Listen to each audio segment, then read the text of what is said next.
Hey everybody, it's Mr. Marshall and I'm here at Stony Lane.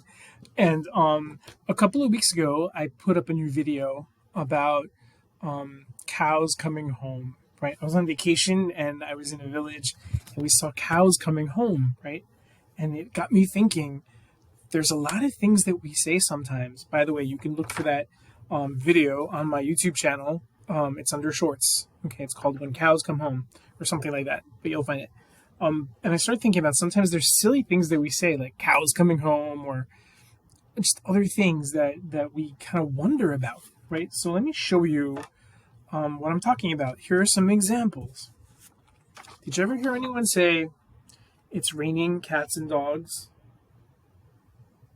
People say that when it rains a lot, right? But cats and dogs are not really falling out of the sky. In fact, the story behind that is that a long time ago, cats would sit on the top of a tin roof in the countryside so that they could take a nap. It got nice and warm up there.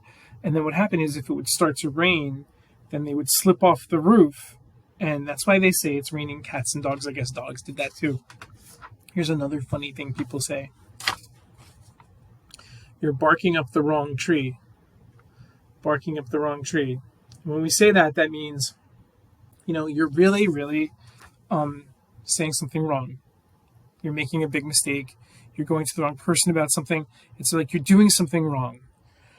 And the reason that they do that is because sometimes dogs help hunters hunt, right? And so dogs would chase the animal that was being hunted, and then they would think that it was up in a tree, and then they would start barking at it, but it was actually the wrong tree, because the animal that they were hunting went up on a different one, but the dog got confused. Okay, here's one more example of something silly that people say sometimes. Crocodile tears. Crocodile tears. So why do we say that? Crocodile tears is when somebody acts like they're sad, but they're not really sad. And the thing that came from, they say, is that when crocodiles eat their prey, sometimes they start shedding tears, as though they were sad, but they're not really sad because they're enjoying their meal. Okay?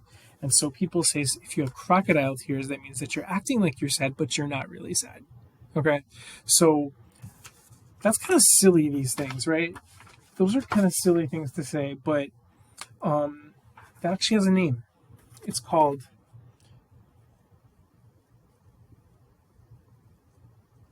idioms. Idioms. So idioms are phrases just like the ones I just told you about, and they mean something different than you think they mean from the way they sound. And there's usually a story behind the reason why we say it, but we've forgotten the story. We just say the words. Okay? So that's something that you can wonder about. You probably hear words like that all the time. Okay? Idioms. And they mean something. And if you start to notice them when you're talking or when other people are talking, you can start to think, why do we say that? Why do we say things like that? Right? And then what you could do is you can find a book on idioms, or you can look on the internet, or you can ask a grown-up or someone else that might know why we say the things that we say. Okay? So check out my video about the cows coming home, because they really do. Okay? And you can look for that and wonder about it. And that can teach you a whole lot more about language and about different things that maybe used to happen that you're not aware of. Okay? Why don't you do that? And I'll see you next time.